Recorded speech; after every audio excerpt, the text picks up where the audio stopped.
सूर्य, बुध और शनि के योग में मनेगी महाशिवरात्रि। महाशिवरात्रि 26 फरवरी को ब्रह्मा विष्णु के सामने इसी तिथि पर लिंग रूप में प्रकट हुए थे भगवान शिव।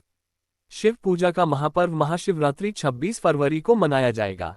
इस साल महाशिवरात्रि पर सूर्य, बुध और शनि एक साथ कुंभ राशि में स्थित रहेंगे। इन तीनों ग्रहों की युति और महाशिवरात्रि का योग 2025 से पहले 1965 में बना था। ग्रहों के दुर्लभ योग में शिव पूजा करने से भक्तों की मनोकामनाएं जल्दी पूरी हो सकती हैं, ऐसी मान्यता है। शिव पूजा का महापर्व महाशिवरात्रि 26 फरवरी को मनाया जाएगा। इस साल महाशिवरात्रि पर सूर्य, बुध और शनि एक साथ कुंभ राशि में स्थित रहेंगे। इन तीनों ग्रहों की युति और महाशिवरात्रि का योग 2025 से पहले 1965 में बना था। ग्रहों के दुर्लभ योग में शिव पूजा करने से भक्तों की मनोकामनाएं जल्दी पूरी हो सकती हैं, ऐसी मान्यता है। इस साल शिवरात्रि पर शिव जी के साथ ही सूर्य, बुध और शनि ग्रह की भी विशेष पूजा करने का शुभ योग है।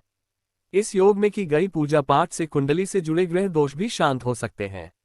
इस दिन शिव जी के 12 ज्योतिर्लिंगों के दर्शन पूजन करने का विशेष महत्व है। जो लोग किसी ज्योतिर्लिंग के दर्शन नहीं कर पा रहे हैं, वे शिव जी के किसी अन्य पौराणिक मंदिर में पूजा पाठ कर सकते हैं। अगर मंदिर जाना भी संभव न हो तो घर पर ही शिव पूजा की जा सकती है। ये है महाशिवरात्रि से जुड़ी पौराणिक कथा। शिव पुराण के मुताबिक एक बार ब्रह्मा विष्णु के बीच विवाद हो गया। झगड़े की वजह ये थी कि दोनों ही देवता खुद को श्रेष्ठ बता रहे थे। जब दोनों देवता दिव्यास्त्रों से युद्ध शुरू करने वाले थे, ठीक उसी समय भगवान शिव लिंग रूप में इनके सामने प्रकट हो गए। शिव जी ने कहा कि आप दोनों में से जो भी इस लिंग का छोर अंत खोज लेगा, वही श्रेष्ठ माना जाएगा।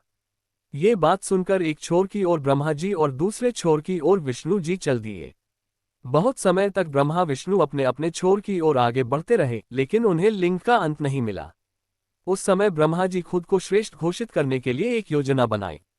ब्रह्मा ने एक केतकी का पौधा लिया और उससे झूठ बोलने के लिए कहा कि वह शिव विष्णु के सामने बोले कि ब्रह्मा जी ने लिंग का अंत खोज लिया है।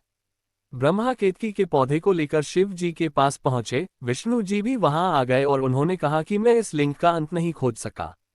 ब्रह्मा ने कहा कि मैंने इस लिंग का अंत खोज लिया है। ये बात आप केतकी के पौधे से भी पूछ सकते हैं।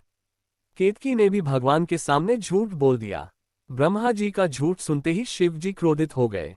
उन्होंने कहा कि आपने झूठ कहा है, इसलिए आज से आपकी कहीं भी पूजा नहीं होगी और केतकी ने आपके झूठ में साथ दिया, इसलिए इसके फूल मेरी पूजा में वर्जित रहेंगे। इसके बाद विष्णु जी सर्वश्रेष्ठ घोषित हो गए। ये घटना फाल्गुन कृष्ण चतुर्दशी की ही मानी जाती है, इसलिए इस तिथि पर महाशिवरात्रि पर्व मनाने की परंपरा है।